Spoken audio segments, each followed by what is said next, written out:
કોંગી નેતા દુધાતે જનસભા સાથે મસમોટી રેલી યોજી ભાજપના ધારાસભ્ય મહેશ કસોડાના કાર્યાલય પહોંચીને કરી ગાંધીગીરી। અમરેલી જિલ્લાના સાવરકુંડલા ખાતે એસઆઈઆરની કામગીરીમાં 7 નંબરના ફોર્મ ભરીને મતદારોના નામ કમી કરવાના કારસ્તાન સામે કોંગી નેતા પ્રતાપ દુધાત મેદાનમાં આવ્યા હતા અને જનસભા સાથે મસમોટી રેલી યોજીને ભાજપના ધારાસભ્ય મહેશ કસોડાના કાર્યાલયે પહોંચીને ગાંધીગીરી કરીને ભગવાન સદબુદ્ધિ આપે તેવી ધારાસભ્યના પીએને સલાહ પણ આપી હતી। બાદ રેલી સ્વરૂપે પ્રાંત કચેરીએ પહોંચીને પ્રાંત કલેક્ટરને દુધાતે ધગધગતી રજૂઆતો કરી હાઈકોર્ટ અને સુપ્રીમ કોર્ટ સુધી જવાની ચીમકી ઉચ્ચારેલ હતી। એસઆઈઆરની કામગીરીમાં ફોર્મ નંબર 7 ભરીને નામ કમી કરવાનું કારસ્તાન સામે કોંગી નેતા પ્રતાપ દુધાતે અવાજ ઉઠાવ્યો હતો અને આજે સાવરકુંડલા નગરપાલિકા કચેરીના પટાંગણમાં કમી થયેલા મતદારોની જનસભા યોજીને બેબાક બોલ પ્રતાપ દુધાત બોલ્યા હતા। જનસભામાં જંગી જનમેદની સમયે કોંગી નેતા દુધાતે કોઈનું નામ લીધા વિના ન ભાઈ ન માં ન કે નાક કરતા નાખો તેવા શબ્દો પ્રયોગ પ્રતાપ દુધાતે કરીને રાજનીતિ કરવાનો છું ને રાજધર્મ નિભાવવાનો છું તેવા આકરા શબ્દો વાપર્યા હતા।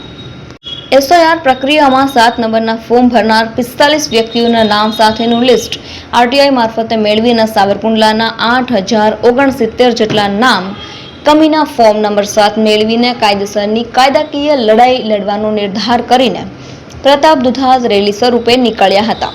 વિશાળ રેલી યોજી પ્રાંત કચેરી જતા પ્રતાપ દુધાતે અચાનક બીજેપીના ધારાસભ્ય મહેશ કસોડાના કાર્યાલયે પહોંચ્યા હતા ને કોંગી નેતા પ્રતાપ દુધાતે ગાંધીગીરી હતી અને ધારાસભ્ય મહેશ કસોડાની ગેરહાજરીમાં પીએને ફૂલ આપીને ગાંધીગીરી કરીને બીજેપીના ધારાસભ્ય કસોડાના કાર્યાલયે પીએને આપી સારા કાર્યો કરવાની સલાહ આપી।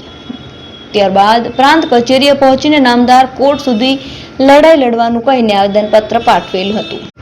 પક્ષના બેનર વિના માત્ર મતદારોના મતના અધિકાર માટે લડાઈ લડતા પ્રતાપ દુધાતે કોર્ટમાં લઈ જવાની ચીમકી સામે પ્રાંત કલેક્ટર જીલ પટેલ દ્વારા કોઈના નામ કમી નહીં થાય તેની ચકાસણી થશે। જ્યારે આ કોણ ફોર્મ નંબર 7 આપી ગયું તેના સીસીટીવી ફૂટેજ સહિતની નામાવલી પ્રસિદ્ધ કરવાની વિનંતી દુધાતે કરી હતી ને પ્રાંત કલેક્ટર ફરિયાદી બનીને કાર્યવાહી કરે તેવી માંગ અને તપાસ કરવાની ખાતરી પ્રાંત કલેક્ટર જીલ પટેલે આપી હતી। એસઆઈઆરની કામગીરીમાં માત્ર લઘુમતી નહીં અન્ય સમાજોના નામ પણ કમી કર્યા હોવાય ત્યારે સોશિયલ મીડિયા મારફતે હિન્દુ મુસ્લિમના ભડકાઉ પોસ્ટ સામે પણ દુધાતે આકરી પ્રતિક્રિયા આપીને મતદારનો અધિકાર મિટાવવાની લડાઈમાં છેક સુધી લડી લેવાની લડાઈ દુધાતે સાવરકુંડલાથી આરંભ કરી છે। આ કોઈ જ્ઞાતિની વાત નથી, આ કોઈ સમાજની વાત નથી।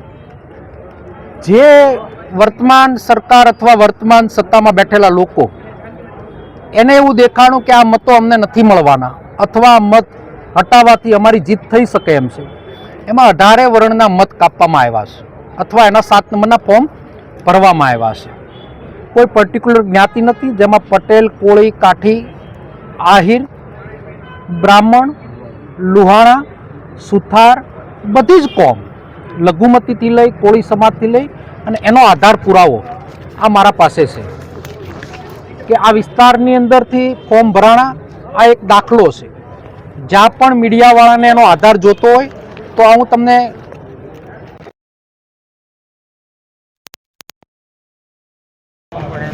કે આ ફોર્મ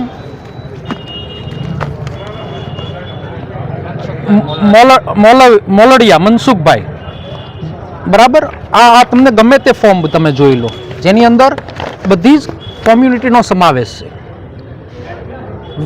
વર્તમાન સ્થિતિમાં સોશિયલ મીડિયા મારફત નબળા કામો કરનાર સમાજનું નુકસાન કરનાર એને પણ પોલીસ તંત્ર તો એ નુકસાન તંત્રની સાથે કરનાર વ્યક્તિને પણ થવાનું છે। ફરી વખત કહું છું આ કોઈ વ્યક્તિ સમાજની લડાઈ નથી, આ લોકતંત્ર ને લોકતંત્રને જતનની લડાઈ છે। આ કોઈ મતની લડાઈ નથી।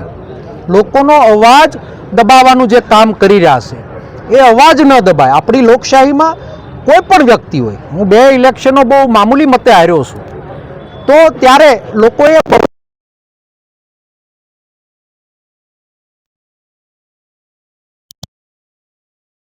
તો એ આપણી લોકશાહીની પ્રણાલિકા છે। ત્યારે આવું સિસોડાપણું એ સારું ના લાગે, આ હલકા કામો સારા ન લાગે.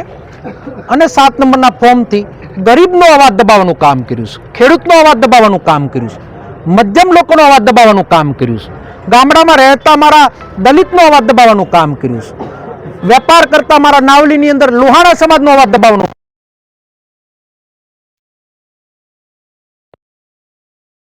લોકશાહીમાં જીતનાર વ્યક્તિ લોકોના કામથી દિલ જીતી શકાય. લોકોના મતને તમે હટાવી અને તમે હિટલર શાહીનું જે ઉદાહરણ કુંડલામાં પૂરું પાડ્યું છે, ખૂબ દુઃખદ વાત છે. તમે લોકોનું દિલ જીતો, 2027ની લોકશાહી પ્રણાલિકા પ્રમાણે તમે ઇલેક્શનની તૈયારીઓ કરો અને જે લોકો અવાજ આપે અથવા જ્યાં મત આપે એ સત્તા ભોગવે. આ રીતનું કાર્ય ન કરવું જોઈએ. ફરી વખત કહું છું,